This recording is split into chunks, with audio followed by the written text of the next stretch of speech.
अब बस 48 घंटे होगा काम, एक भी घंटा हुआ एक्स्ट्रा तो मिलेगी डबल पगार और 30 दिन से ज्यादा ड्यूटी तो बोनस बिल्कुल तय है। नमस्कार, न्यूज 18 का डिजिटल प्लेटफॉर्म देख रहे हैं आप और मैं हूं आपके साथ ऋतु सिंह। भारत में 21 नवंबर से 4 नए लेबर कोड लागू हो गए हैं, जिनका लक्ष्य मजदूरों की सुरक्षा, सामाजिक सुरक्षा और वेतन व्यवस्था को आधुनिक बनाना है। ये कोड पुरानी 29 केंद्रीय श्रम कानून की जगह ले रहे हैं, जो लंबे समय से बिखरे हुए और पुराने माने जाते थे। बीड़ी और सिगार मजदूरों से लेकर प्लांटेशन सेक्टर तक अब नियमित वेतन, समय पर भुगतान, सुरक्षित कामकाज और सामाजिक सुरक्षा की गारंटी मिलेगी। भारत सरकार ने लेबर सुधार के क्षेत्र में इस हफ्ते सबसे बड़ा कदम उठाते हुए 4 लेबर कोड लागू किए हैं। ये code wages, industrial relations, social security और ऑक्यूपेशनल सेफ्टी एंड हेल्थ जैसी प्रमुख श्रेणी को कवर करते हैं। इनका मकसद है देश के श्रम कानूनों को सरल, आधुनिक और आज की वर्कफोर्स के हिसाब से तैयार करना। सरकार का दावा है कि इन सुधारों से मजदूरों को ज्यादा सुरक्षा, बेहतर वेतन, ज्यादा पारदर्शिता और सुरक्षित वातावरण मिलेगा।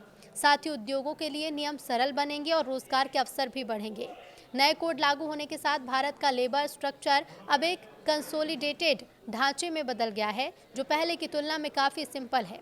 नए वेज कोड और सोशल सिक्योरिटी कोड लागू होने के बाद बीड़ी और सिगार क्षेत्र के मजदूरों को पहली बार इतनी बड़ी और स्पष्ट सुरक्षा मिली है। उनका कामकाजी दिन अब 8 से 12 घंटे के बीच तय किया गया है और सप्ताह में कुल 48 घंटे से ज़्यादा काम नहीं कराया जा सकता। इससे ज़्यादा काम कराने के लिए मजदूर की सहमति ज़रूरी होगी और ओवर टाइम का भुगतान सामान्य दर से दोगुना होगा। इसके अलावा समय पर वेतन देना अब कानूनी बाध्यता है। साल में 30 दिन काम पूरा करने पर बोनस देना भी अनिवार्य है। इस सेक्टर के मजदूरों को लंबे समय से अनियमित वेतन और बहुत लंबे कार्य दिवस का सामना करना पड़ रहा था। इन प्रावधानों से अब उनके लिए एक स्थिर और बेहतर कामकाज का माहौल बन सकेगा।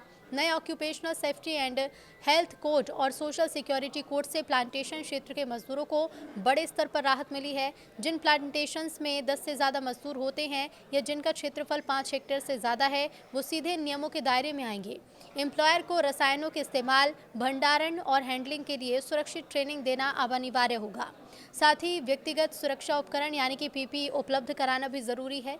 मजदूर और उनके परिवारों को पूर्ण ईएसआई चिकित्सा सुविधाएं मिलेंगी और बच्चों की शिक्षा के लिए सहायता भी सुनिश्चित है। प्लांटेशन सेक्टर में यह बदलाव कई दशकों से मांग किए जा रहे सुधार में शामिल था। वेज कोड के तहत न्यूनतम वेतन, समय पर वेतन, ओवर टाइम, बोनस और कटौती के नियम को एक जगह समेकित किया गया है। इससे मजदूरों को वेतन से जुड़ी अनिश्चितता का सामना कम करना होगा और उद्योगों के लिए भी कंप्लायंस आसान होगा। इसमें नियोक्ता और मजदूरों के बीच संबंध को सरल बनाना, श्रम विवाद निपटान के आसान तरीके और बड़े उद्योग में छंटनी भर्ती प्रक्रियाओं को स्पष्ट करने जैसे प्रावधान शामिल हैं। इससे नियोक्ता और मजदूर दोनों के लिए स्थिर वातावरण बनेगा। Social security code, ESI, EPF, maternity benefit, building and construction works fund जैसे सभी सामाजिक सुरक्षा योजनाओं को एक ढांचे में लाया गया है। अब अनौपचारिक मजदूरों तक भी सोशल सिक्योरिटी कवरेज बढ़ेगा। कामकाजी जगहों पर सुरक्षा, स्वास्थ्य और काम की शर्तों को एकीकृत करते हुए ये कोड उद्योगों को स्पष्ट दिशा देता है, जिसमें सेफ्टी ट्रेनिंग, हेल्थ चेकअप, जोखिम प्रबंधन और सुरक्षित कामकाज का माहौल सुनिश्चित किया गया है।